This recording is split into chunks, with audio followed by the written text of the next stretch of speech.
रहा हूँ on behalf of mister Sanjay Kumar Agrawal. हम लोगों का टॉपिक है augmentation of ambulances during COVID pandemic. Transport department government of Bihar ने एक्चुअली रिसेंटली इस एम्बुलेंस स्कीम की परिकल्पना की। इसका बैकग्राउंड ये है कि बिहार में यद्यपि 1000 से अधिक एम्बुलेंसेस हैं जो WHO गाइडलाइन के अनुसार 1 लाख पर पॉपुलेशन पर होना चाहिए, लेकिन इसके डिस्ट्रीब्यूशन को की जब समीक्षा की गई तो पाया गया कि मोर देन 50% कंसंट्रेशन पटना एवं आसपास के जिलों में है, पटना गया बिग सिटीज में।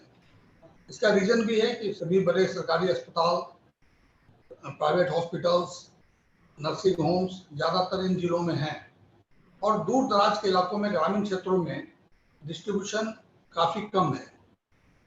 डिस्ट्रिक्ट हॉस्पिटल लेवल पे या PHC लेवल पे 1-2 एम्बुलेंसेज PHC लेवल पर हैं। तो इस क्रम में देखा गया कि ग्रामीण क्षेत्र से, दूर के क्षेत्रों से लोगों को इलाज के लिए कहीं मूव करने में काफ़ी कठिनाई होती थी। रोड एक्सीडेंट्स के डाटा के जब हम एनालिसिस करते हैं for the purpose of road safety measures, तो हम लोगों ने पाया कि गोल्डन आवर में दूर क्षेत्र में अगर NH पर SS पर कहीं कोई एक्सीडेंट होते हैं तो उनको एम्बुलेंस की अवेलेबिलिटी तुरंत नहीं हो पाती है और जिस कारण से गोल्डन आवर में वो हॉस्पिटल नहीं पहुंच पाते हैं और इलाज उनका शुरू नहीं हो पाता है।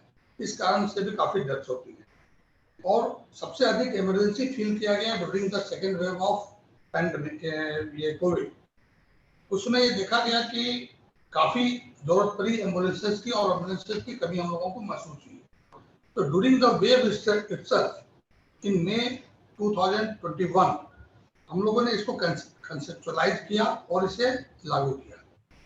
हम लोगों के पास पहले से एक प्लेटफॉर्म अवेलेबल था। हमारे यहाँ एक मुख्यमंत्री ग्राम परिवहन योजना पहले से चल रही है, जिसके तहत हम लोग लगभग 60,000 टारगेट हम लोगों का है, जिसमें वीकर सेक्शन ऑफ सोसाइटी के मेंबर्स को हम लोग ट्रांसपोर्टेशन के लिए, रूरल कनेक्टिविटी के लिए, रूरल एरियाज में ट्रांसपोर्टेशन को बढ़ाने के लिए हम लोग सब्सिडी देते हैं और उसके तहत auto rickshaw, e rickshaw and other transport vehicles less than 10 seater हम लोग उसमें प्रोवाइड कराते हैं, उसमें हम लोग सब्सिडी देते हैं और इसके कारण उन्हें रोजगार भी मिलता है। इसी स्कीम में हम लोगों ने एम्बुलेंस स्कीम को भी ऐड किया और हम लोगों ने टारगेट रखा कि पर ब्लॉक 2 बेनिफिशियरी को हम लोग इसमें सब्सिडी देंगे। एम्बुलेंस खरीद पर 2 लाख रुपए पर बेनिफिशियरी हम लोग इसमें सब्सिडी देंगे और इससे फायदा ये होगा कि हमारा ग्रामीण क्षेत्र में ब्लॉक लेवल पर कम से कम 2 एम्बुलेंस हमेशा अवेलेबल हो पाएंगे। लोगों को जल्दी इलाज के लिए, मूवमेंट करने के लिए एम्बुलेंस उपलब्ध हो पाएंगे। और अभी मात्र 2 महीने में या 2.5 महीने में हम लोगों ने 350 एम्बुलेंस डिस्ट्रीब्यूट भी कर दिए हैं और by the end of this year हम लोग 1068 जो हमारा टारगेट है उसको हम लोग अचीव करें।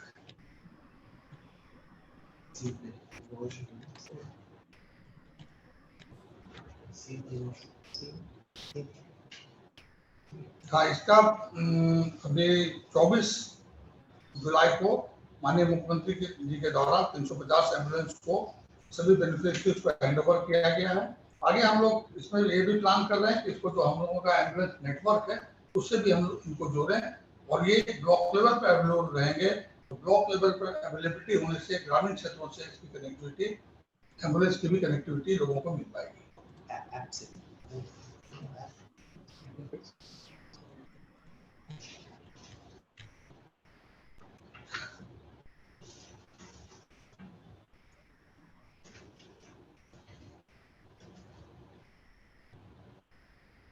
ये तो आपने सब्सिडी दे दिया एम्बुलेंस खरीदने के लिए जी, लेकिन एम्बुलेंस खरीदने के बाद उसको मैन करने के लिए तो पैरामेडिक्स होना चाहिए या डॉक्टर होना चाहिए या टेक्नीशियन होना चाहिए।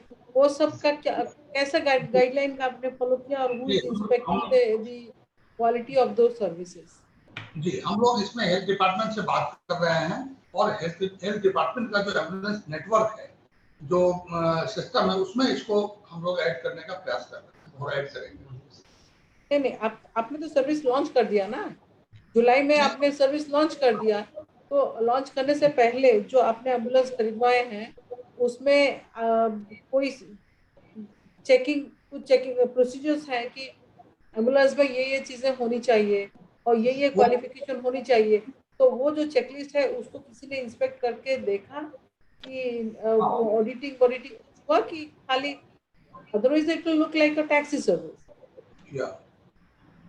सो नहीं, आपने इसको क्या अभी हम लोग local district magistrate and civil surgeon के लेवल से इसकी हम लोग चेकिंग करवा रहे हैं, और तभी उसको एम्बुलेंस में चलने की अनुमति देंगे। नहीं, और मैं तो further I'm asking for those 350 जिनको आपने कहा कि 21 जुलाई को आपने लॉन्च कर दिया। I'm asking the status of them. उसको हम लोगों ने चेक करवा लिया है, और फर्दर इसको कनेक्ट करने जा रहे हैं हेल्थ डिपार्टमेंट के साथ हम लोग। नहीं, तो इसमें आपने क्या चेक किया, क्या पर्सनल, आपका क्या पर्सनल सैंक्शन है, इसमें आपका क्या पर्सनल सैंक्शन है, एक एम्बुलेंस में आपका क्या सैंक्शन स्ट्रेंथ क्या है? आदमी बेनिफिशियरी को तो आपने सब्सिडी दे दिया, उसने गाड़ी खरीद लिया, उसके बाद जो है उसको क्या फैसिलिटी है उसके एम्बुलेंस?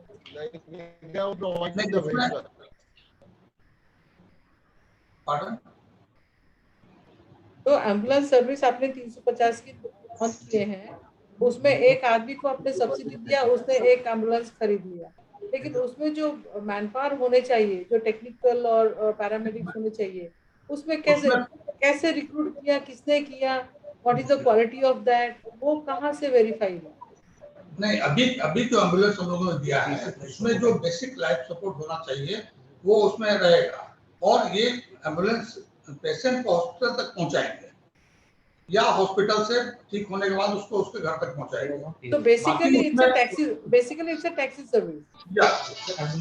अभी एम्बुलेंस के नाम तो नहीं दिया जा सकता ना, जब तक उसमें आपके पैरामेडिक्स नहीं होंगे, ऑक्सीजन नहीं होगा, वो सब चीजें नहीं होंगे, तो फिर वो एम्बुलेंस कैसे कहेंगे आप? Can I intervene?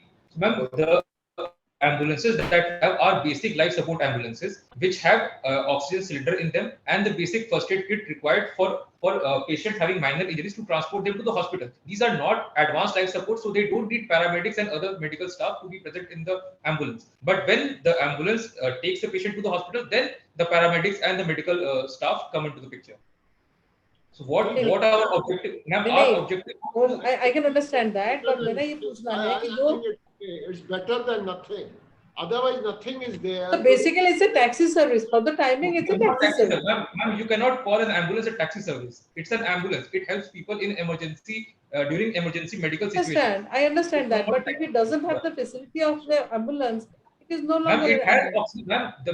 Ma'am, as per the guidelines, a basic life support ambulance shall have an oxygen cylinder of 10 liter capacity, first aid kit, and a driver who's capable of handling the patient in and out of the ambulance and to ferry that patient to the hospital. So it does not require any paramedic. नहीं, वो oxygen कौन fix करेगा? Patient को अगर oxygen, that driver is capable and well trained to do that. वही that is what I'm asking. So somebody should be trained to do all these things. Yes, ma'am. All the drivers have been properly trained, and they have been given the ambulance only after checking their basic qualifications, like what are their qualifications and how well they are trained in handling the ambulance. So those checks and measures have been put in place before giving the certificate to the people. Okay. Then let's go to the next one. Thank you. They are not answering. But that's all you are going to get. That is the answer you are going to get. अरे कुछ तो मिल रहा है. I'm happy that something is available.